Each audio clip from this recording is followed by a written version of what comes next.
Manish ji, good morning. Good सबसे morning. पहले तो ये जानना चाहूँगा, कल तो हम पूरा दिन मार्केट का फोकस सिर्फ एसटीटी पर रहा, लेकिन ऑब्वियसली ओवरनाइट सबने बजट पढ़ा होगा, समझा होगा।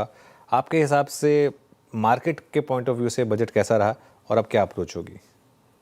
देखिए, मैं ये कहूंगा कि बहुत ही न्यूट्रल बजट है। कुछ खास पॉजिटिव नहीं है, कुछ खास नेगेटिव नहीं है।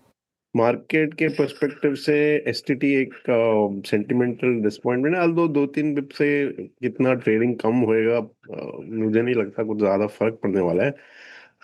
पॉजिटिव मार्केट की तरफ से ये है कि बायबैक थोड़ा ईज हो गया है। तो थोड़ी लार्ज कंपनी जो जहाँ रिटेल शेयर होल्डिंग बहुत हाई है, उनके लिए इंसेंटिव हो जाता है बायबैक करने का।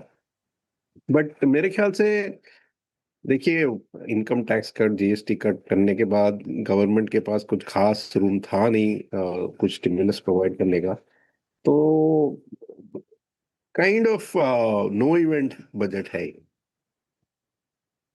No event. अच्छा सर, मेरे ख्याल से जिस चीज़ का बाजार मनीष ये बाजार इंतज़ार या फिर शायद मेरे ख्याल से कयास लगाने की कोशिश कर रहा था कि एटलीस्ट एफपीआई से एफडीआई से ये जो दो रकम होती हैं इसकी ज़रूरत है बाजार को, है ना। थोड़ी सी टिंकरिंग अगर आप देखें एलटीसीजी में होती, थोड़ा सा अगर आप देखें टैक्सेशन फ्रंट पे अगर रिलीफ मिलता, ट्रांजेक्शन कॉस्ट थोड़ी कम होती तो बाजार को एक रिलीफ मिलता, क्योंकि हमने पिछले 1.5 साल से किसी भी प्रकार की ग्लोबल मार्केट की रैली में पार्टिसिपेट नहीं किया है। हम हमेशा कोलैप्स होने के मोड में रहे हैं। वो पार्ट मिसिंग है क्या इस बजट से, और क्या इसका खामियाजा अभी हमें शॉर्टर टर्म में लगभग 3 से 6 महीने में और भुगतना पड़ेगा क्या? नहीं, देखिए, आप सही कह रहे हैं कि ऐसा कुछ बड़ा आइडिया नहीं है ये बजट में। तो इन या तो फॉरेन इन्वेस्टर या डोमेस्टिक इन्वेस्टर को बहुत एक्साइट कर दे। ऑफ कोर्स कंस्ट्रेंट्स हैं नंबर्स पे। फिस्कल डेफिसिट आपको अगर कंट्रोल करना है तो कुछ खास स्पेस नहीं है स्टिमुलस करने के लिए। बट आई एग्री कि ऐसा कुछ फॉरेन इन्वेस्टर के लिए भी कुछ पॉजिटिव नहीं करा गया है। अल्दो आप ये भी आप आर्ग्यू कर सकते हैं कि हमें कंसिस्टेंसी चाहिए टैक्स पॉलिसी में। तो बहुत ज्यादा टिंकरिंग भी अच्छी बात नहीं है शॉर्ट टर्म गेन्स के लिए। तो मेरे ख्याल से देखिए, हम जब बोलते हैं कि लास्ट 15 महीने में रिटर्न नहीं बना है, बट आपको ये भी याद रखना पड़ेगा कि 3, 5, 10 साल से हम लोग दूसरे मार्केट्स को आउट परफॉर्म कर रहे थे। और 1-1.5 साल का ये कैचअप है दूसरे मार्केट का। और आज एट द मार्जिन आप देखेंगे कि रिलेटिवली इंडिया का पोजीशन मेरे ख्याल से बेटर हो रहा है, वैल्यूएशन से, करेंसी से। आप देख रहे हैं कि एआई के जो बेनिफिशियरीज थे, यूएस, कोरिया, ताइवान, अभी वो वहाँ थोड़ा फटीग आ रहा है। तो मेरे ख्याल से रिलेटिव पोजीशन इंडिया का काफी बेटर हुआ है 1 साल में। और I think we are close to bottom मेरे ख्याल से वर्सेस इमर्जिंग मार्केट्स। ओके। अच्छा, मनीष जी, ये एक जो थीम निकल कर आई डेटा सेंटर एआई से रिलेटेड, इसको कैसे प्ले कर रहे हैं आप? क्योंकि बहुत कम लिस्टेड स्टॉक्स हैं, लेकिन इकोसिस्टम काफ़ी बड़ा बन सकता है यहाँ पर। इसमें क्या अप्रोच रहेगी आपकी? देखिए, आपने सही कहा कि खाली स्मॉल कैप स्पेस में एक दो स्टॉक्स हैं जो ये स्पेस में हैं। एक दूसरा तरीका ये है, जो थोड़ा इनडायरेक्ट तरीका है, कि आप जो कैपिटल गुड स्टॉक हैं, जो जो इस डेटा सेंटर के एक्सपोजर है उनका, उनके प्रोडक्ट्स ये डेटा सेंटर में यूज होते हैं। बट ये भी कहना होगा कि वो प्योर प्ले नहीं है, क्योंकि उनका certain part of revenue data centre में जाता है। बट ऑनेस्टली है नहीं कुछ ज्यादा।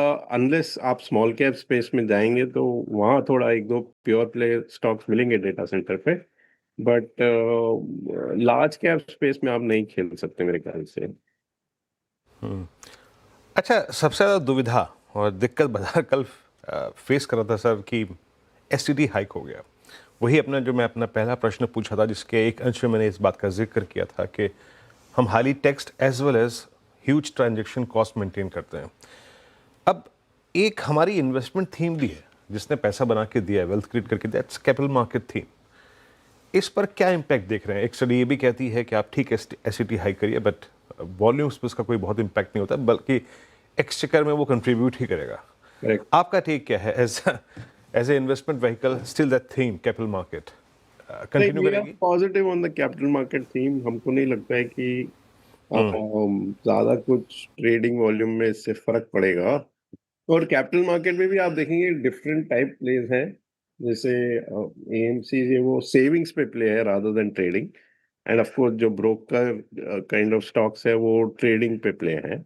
बट इवन ट्रेडिंग पे मेरे ख्याल से एसटीटी से ज्यादा फर्क नहीं पड़ेगा। ज्यादा रिस्क ये है कि अगर काफी बड़े टाइम पीरियड में अगर स्टॉक्स में रिटर्न नहीं बना, तो जैसे इन्वेस्टर में एक टायर्डनेस हो जाती है कि ये एसेट क्लास में खेलूं ही क्यों। वो टायर्डनेस अभी तो नहीं आएगी, बट समझो अगर बाय चांस 6 महीने 12 महीने और रिटर्न नहीं बना, तो मेरे ख्याल से जब थोड़ा ये ट्रेडिंग वॉल्यूम पे डाउट हो सकता है। ओके, पीएसयू बैंक्स पर क्या व्यू बन रहा है आपका अब, मनीष जी, इस समय? देखिए पीएसयू बैंक्स ने काफी अच्छा किया है लास्ट एक साल में। मुझे लगता है कुछ खास आउट परफॉर्मेंस यहाँ से एक्सपेक्ट करना मुश्किल है, क्योंकि काफी प्राइस टू बुक आप देखेंगे। यूजुअली क्या होता था कि प्राइस टू बुक बिलो 1 पे लेना है और प्राइस टू बुक 1 पे बेचने का ट्रेड होता है पीएसयू बैंक में। काफी पीएसयू बैंक्स अभी price to book more than 1 पे हैं। तो ऐसा कुछ बड़ा आउट परफॉर्मेंस नहीं आ सकता है मेरे ख्याल से पीएसयू बैंक में।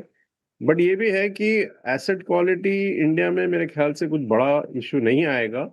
हाउस होल्ड की जो बैलेंस शीट है वो काफी सुधर गई है, पार्शियली गोल्ड की वजह से। तो ऐसा मैं नेगेटिव नहीं हूँ, बट कुछ बड़ा रिटर्न बनना मुश्किल लगता है यहाँ से। बैंक्स में यहाँ से आपको बड़े रिटर्न्स की अपेक्षाएं नहीं है। और एक और थीम जो कि मेरे ख्याल से सितंबर के बाद से सबसे अच्छे स्विंग्स जनरेट करने में, रिटर्न्स देने में सक्षम रही है, दैट्स ऑटो। और ऑटो की भी काफ़ी डिवीजन है, that two wheeler space, commercial vehicle segment, passenger vehicle segment. Auto पे आपका टेक क्या है? ताज़ा तरीन नंबर्स आए जनवरी के महीने के, स्टिल लुकिंग फाइन। अभी ऑटो में टेक और पर्टिकुलर कोई ब्रांच जिस पर आप कन्विक्शन ज़्यादा होल्ड करते हो? ठीक है, ऑटो पे भी मुझे नहीं लगता कि कुछ बड़ा रिटर्न यहाँ से पॉसिबल है, क्योंकि काफी चले हैं स्टॉक्स। और ऑटो ऐसा सेक्टर है जहाँ टेक्नोलॉजी चेंज बड़ा इशू है। तो आप देखेंगे कि electric vehicles versus ice vehicles, किसको भी क्लैरिटी नहीं है 5-10 साल में कौन सी तरफ दुनिया जाएगी। ऑब्वियसली इलेक्ट्रिक व्हीकल्स का ग्रोथ होगा, बट क्या पेस पे होगा, ये कंपनीज को कितना केपेक्स करना पड़ेगा to have the technology for electric vehicle, ये सब बहुत अनसर्टेन है। तो वो अनसर्टेनिटी के कॉन्टेक्स्ट में इनका जो पी मल्टीपल है, इनका जो मार्केट कैप है इंडियन ऑटो मेजर्स का, वो काफी स्ट्रेस्ड है मेरे ख्याल से। तो मुझे नहीं लगता कि जो बड़े ऑटो ओईएम्स हैं उसमें कुछ खास रिटर्न बनेगा। थोड़े सिलेक्टिव ऑटो एंसिलरी हैं जो रिलेटिवली चीप हैं और जहाँ टेक्नोलॉजी का बड़ा इशू नहीं है, उनमें थोड़ा हमारा रिस्क रिवॉर्ड ठीक लगता है हमको। ओके, अच्छा, एक आखिरी सवाल, लार्ज कैप आईटी के नंबर्स देखे आपने, अब ये स्टॉक्स अपने मीडियन वैल्यूएशन के काफ़ी नीचे हैं, क्या यहाँ पर थोड़ा पोर्टफोलियो में अब जगह बनाने की स्पेस है क्या? हाँ हाँ, इन ठीक ठाक लगते हैं, क्योंकि देखिए है तो इनमें ग्रोथ ज़्यादा नहीं है। बट नियर टर्म आई रुपी पे प्रेशर रह सकता है, क्योंकि हमें बैलेंस ऑफ पेमेंट्स का थोड़ा चैलेंज है। क्योंकि फॉरेनर्स स्टॉक्स भेज रहे हैं और इंडियंस काफ़ी गोल्ड सिल्वर खरीद रहे हैं। तो अपना जो आप देख रहे हो कि फॉरेक्स रिजर्व्स पे थोड़ा स्ट्रेस तो है। तो वो कॉन्टेक्स्ट में कि ये स्टेडी स्टॉक्स है, फ्री कैश फ्लो यील्ड अच्छा है, डिविडेंड यील्ड अच्छा है, बजट से जो बायबैक को इंसेंटिव मिला है, मेरे ख्याल से सबसे ज़्यादा फायदा वो आईटी सर्विसेज कंपनीज को होगा। तो वो सब कॉन्टेक्स्ट में ठीक ठाक लगते हैं अभी मार्केट की तुलना में। चलिए मनीष जी, बहुत बहुत शुक्रिया आज हमारे साथ जुड़ने के लिए और हमसे बात करने के लिए।